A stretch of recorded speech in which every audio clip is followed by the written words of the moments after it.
Hey everybody, Carissa Wright here, broker at Coastal Legacy Realty Group. And today I'm going to briefly go through the February market update for the South Bay beach cities. And we are talking specifically about single family homes. Just to keep it simple, if you have a more specific area or home type, then please feel free to message me. Otherwise, let's go ahead and dive in and see what happened in the month of February. So the first thing I want to look at is number of active listings. And for February, there were 167 active single family homes. Now, if you look at the graph, you can see that over the past 6 months, this number has continually declined.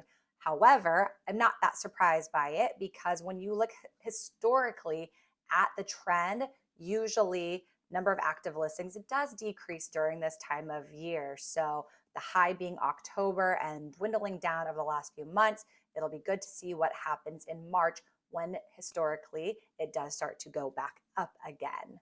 All right, the second item is going to be historic sales. So number of sales per month.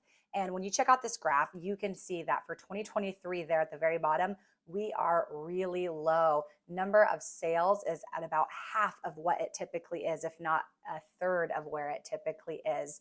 Now, you can see on this graph that usually come March, sales increase. Now, we are starting at a lower baseline.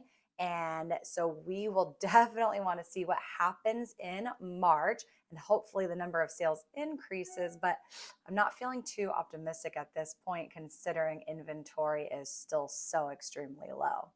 All right, so the third thing is going to be final sales price compared to the original list price.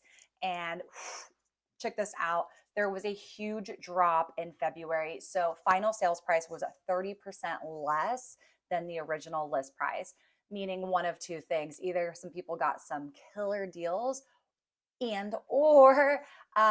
I think really what's happening is maybe the higher end of this market is selling for less than list price. And so I do think that that might be skewing this number a little bit. But when you look back at the chart for the past year, you can see that this was the biggest difference in the past year.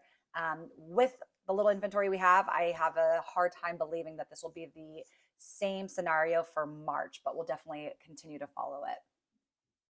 All right, and moving on to the very last thing is going to be days on market. So for the month of February, average days on market was 44.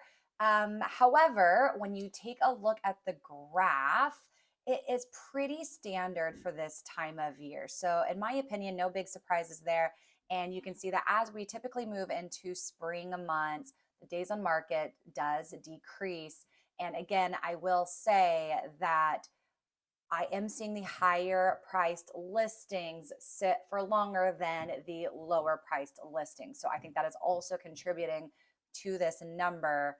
And that actually will take us to our summary, where I think that the market is suddenly starting to shift. I am seeing a lot more buyer activity than we were 6 months ago.